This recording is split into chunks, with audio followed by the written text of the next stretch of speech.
The first question is, what was the first film or moment that made you realize that you wanted to be in this industry?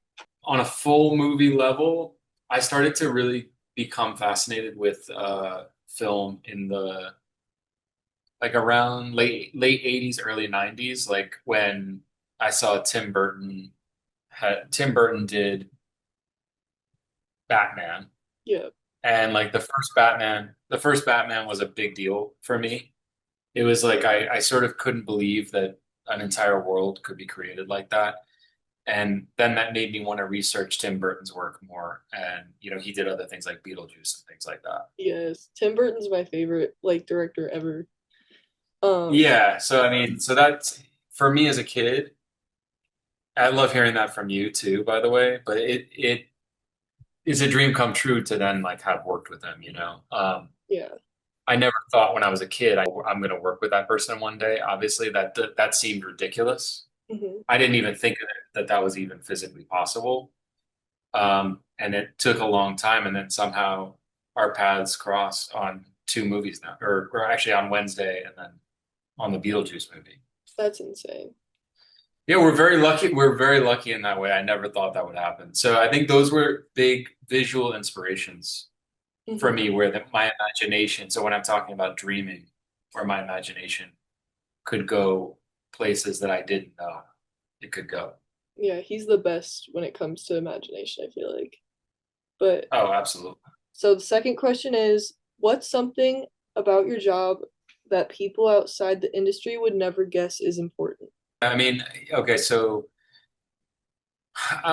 obviously, there are a lot of corners of the industry, and because you're doing the behind the camera coverage that you are, um, we're part of, I guess technically we would be part of the art department.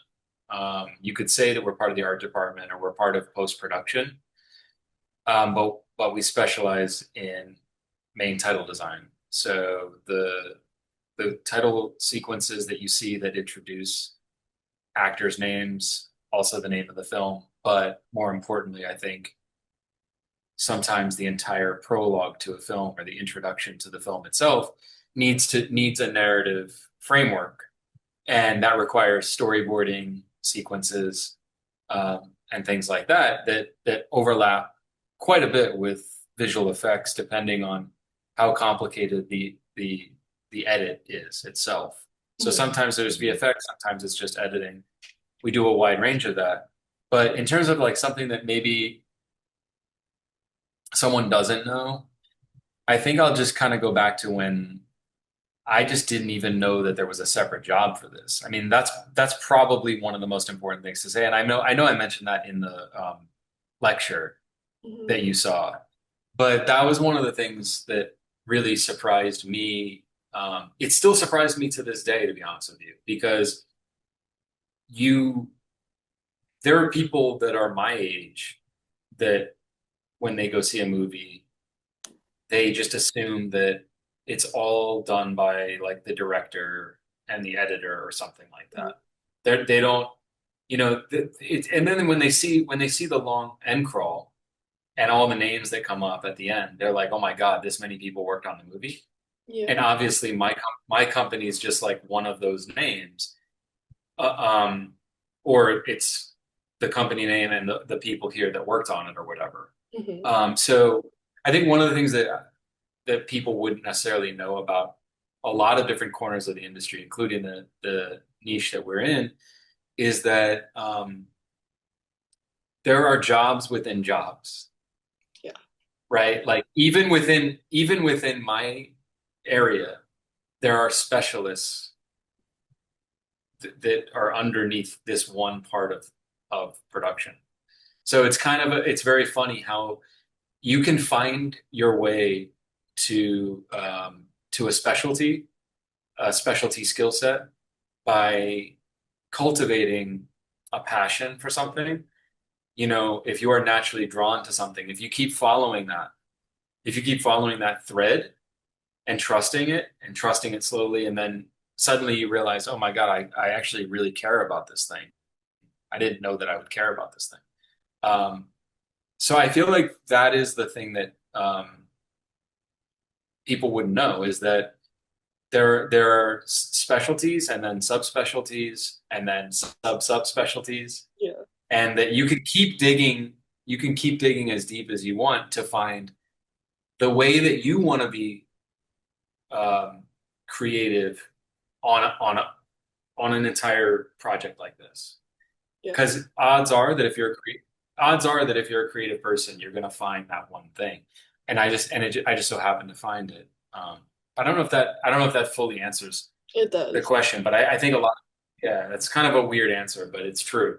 No, I love it. Yeah, seriously, thank you. That's perfect. And one other thing is, can you describe a moment on set or in your role that felt chaotic but ended up shaping you as a professional? Yeah, so a moment where that felt chaotic, you said? Yeah, that shaped you as a professional. Yeah, I can actually. Um, Basically, I think that we evolve as professionals and as people when when we go through exactly what you're saying, a moment of chaos Hmm. and an obstacle that we didn't see coming, and that at the moment it might feel existential and it might feel like the biggest thing in the world. And I'll just give you one example because you asked for the specific example. About 9 years ago, we pitched on a movie for Marvel called Doctor Strange. And I don't know if you've ever heard of that, but it was a really important thing for us at the time. Like we really, really put everything we could into it. And in fact, we had to go through a lot of like clearances with the studio and we had to upgrade our facility. A lot of things happened for just this one project. We moved up to this larger space that we're currently in now, which is 2 floors and things like that. More people came in to work for us. We had to deal with security, all these like hurdles that you have to jump through to prove to a company like Disney that you're worth hiring on a project. Hmm. Not to mention, then also do really high-end good work and show that work and win the project. So the reason why I bring this up is we won the project and it was like one of the best moments that we could have asked for. But the problem is it's really important to to chart your own progress because if you go too high, then you're gonna crash and burn too. Hmm. And what I mean by that is the excitement level outweighed what was actually happening. In that moment, we felt secure with the job.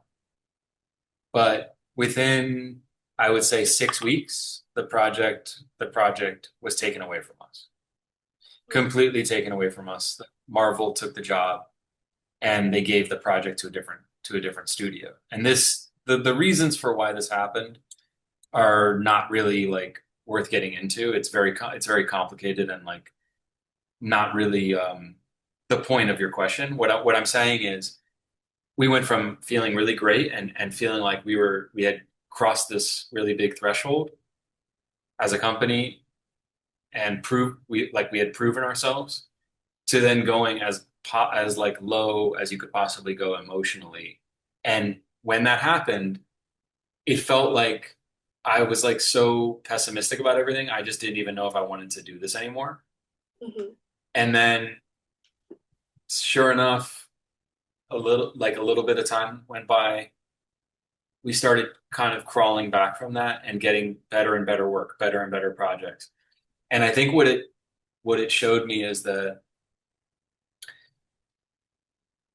you can't sacrifice everything on behalf of bad people. Hmm. You can't trade everything that you care about, good working with good people, doing good creative, just because someone holds a certain power over you. Yeah. If you do that, if you do that, then one day you're going to wake up and find out that like you're either unhappy or a situation like this will happen and it will feel like catastrophic. But I think all I want to say is that I learned so much from that because we don't kind of tolerate the same kind of things from people anymore. I don't. I think that's the best part is that we care so much about like treating the people we work with with a certain like standard of like of respect, and that also goes for like the clients, not just the people that work here in the studio with us. And so if we don't feel that respect level and at these days, we've learned from that chaos. We've learned from the chaos that ensued that you were asking about. And it just totally changed the way that we think about work. And it's so nice to know that we don't have to put up with that kind of stuff anymore. That's good. That's good for you. I'm glad. Yeah. Yeah. Yeah. That's sort of that's a very short version of like a really, really complicated story. Yeah. There's a much longer story to it, but I don't want to get into the whole thing because it's too much. Yeah. No, it sounds like a lot. I mean, Yeah, it was really hard time, yeah, it's but okay. we're not we're yeah, we feel very lucky right now. Yeah. You're in a much higher place than whatever that was. Yeah, thanks for saying that. Yeah. And so the next question is, when you're working on a project, how do you know that an idea is worth pursuing? That is such a good question. Well, it has to check a couple boxes. It has to check the box of what is number one, what is the goal of the client? Because the truth is that as much as I consider myself an artist, the difference between a fine artist and someone in our position is that we have clients. Like we're working with people who have a very specific creative goal in mind. It doesn't mean that they're telling us that they know exactly how to solve that problem. But the first thing is, does the concept that we're pursuing, that idea that you're talking about, does it fit within the box of what the client has told us um, that they're looking for? And the second one is it fulfilling creatively for us? Is it doing something for us that feels like something we want to do and we want to make? So if you can get that magic combination of it checks the box because the client, yes, this is something the client we think they'll like, and it's something that we're excited to make, um, then that's like the best of both worlds. But it doesn't always happen that way, you know? Mhm. Sometimes people have sometimes people have taste that's different than ours. And we have to kind of go with that because they're the client. Yeah. You know, and that they said that they want something, and we don't think it's the best idea, but we're happy to still help them get it done. But that doesn't mean that it's going to be shown on our website if we don't like the way it looks. You know what I mean? That kind of Yeah. thing. No, that's valid. I feel like if you don't like it, you shouldn't be showing it to everyone else. So, um, Exactly, exactly. yeah, no, that's actually a really good answer. And the final question is, what Yeah. misconceptions about the film industry do you think students or the public should unlearn? Should unlearn. Mm-hmm. Did you say should unlearn? Okay, yeah. What I like about what you just said about the students, I want to prioritize the students first Mm-hmm. because what I love about that is that um, if you're a student that's trying to pursue something in this career, or in one of these sub industries like I was talking about, I think the number one misconception I would say is that something's impossible because that's like a big stumbling block. I I probably was guilty of that when I was younger. I probably thought, oh, it's impossible. Like I could never, I could like I really love this stuff, but I have no understanding of how to get into the industry. Like it's never, it probably won't happen for me, but let me just, let me just give it a try anyway. The point that I'm making there is that um, you would be very, very surprised. Going back to what I said about the end crawl at the end of a movie when that thing comes up, and people are like, "Wait a minute, how could it be possible that this many people worked on this movie?"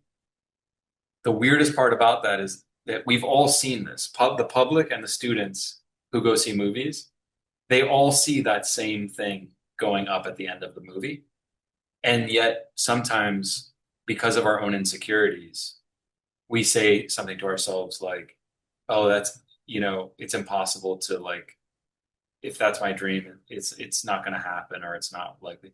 I think that's one of the misconceptions where all it takes is one or two opportunities that may seem very low level. They could be anything. They could be production assistant work, production, you know, you could be you could be a runner. I don't know if you've ever heard that phrase, but it's the same.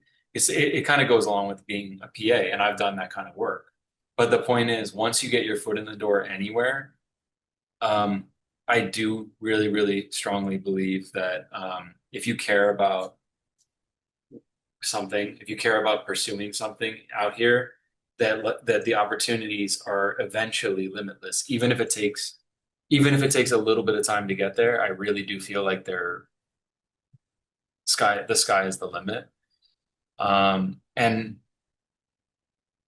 I think that that's a very broad thing because I'm trying to be optimistic. I'm trying to be very optimistic about what I've heard before. Like, I'll just tell you right now that my parents were very supportive of me going to art school. And I come from a family of doctors. Like, they're all doctors. Everyone's a doctor. And so probably a lot of my family thought that I was going to be a doctor, but and so art didn't really necessarily seem like a career to them. But I saw a lot of other people around me drop out of art school because of pressure from their parents. Yeah, But if you have the support, if you're able to have the support of your parents, or you're able to have the support of friends, you you absolutely can get over that misconception about the film industry um, as a student, and you can absolutely get your foot in the door because a lot of people do it. Like, all those people at the end of the movie, that's just one movie. Think about all the other movies that have all those other people at the end of it. And any of us could be one of those names. true. Yeah, it's weird to think about. But It's really weird. you're right. That's actually, I never thought of it like that. I don't know. Well, it's just from experience. Like, I know now from experience that it seems so weird and intimidating when you're on the outside looking in, but mhm. it's actually like the minute you get one opportunity, even it doesn't matter if it's at the very bottom of the ladder, you'll suddenly like realize the um that the world of this industry is so much larger than it seems. It's just so much bigger than any of us know. I mean, I can barely wrap my head around the size of the industry Yeah, I think everyone thinks it's like STEM in Hollywood and that's it, but it goes like everywhere. everywhere, Yeah. everywhere. I mean, it's so wild. It's so wild. And I think another big thing that's really interesting about film, and I'll just finish with this, is that, a lot of people that come out of film school, they do all different types of stuff. They do documentaries, sure, or they do some film stuff, TV stuff, but they also do commercials. Mhm. Like, there's a ton of commercial work that gets done. I'm not saying that's everyone's number one choice, but actually sometimes there's really good work that's being done in certain brand and promotional areas that is 100%. Like, a lot of those people came out of design school or film school or whatever. Yeah. But it's just look, this is a definitely an ongoing conversation that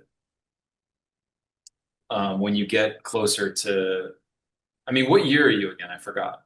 I'm a senior, so I'm going Yeah, in. so you're gonna be you're going into senior year, yeah? Yeah, so it's been a Oh, that's great. So you have time. kind of I mean time to decide on like where you're gonna go and like what you're gonna do, right? a little bit. Yeah. I know you're supposed to like whatever, like now is around that time to start like thinking about it, but still, like I think it's yeah, if you ever want to talk about it more, let me know. But I also think that I know you're asking generally. So that's the answer is that don't let anyone tell you that it's impossible because it's absolutely not impossible. It's very, very possible. You're right. I've heard it a lot actually, so I'm Yeah. not I'm not gonna take it though. I don't want to. No, no, don't listen to it because I'm telling you from experience, it's nonsense. I didn't grow up out here either. I grew up in two different places, including Miami, Florida. I was as far away from LA as you could possibly be. You're a lot closer than you're Yeah. a lot closer to Hollywood than I was, right? Mhm. I mean, I'm just saying it's not true. Like people saying that is just not true.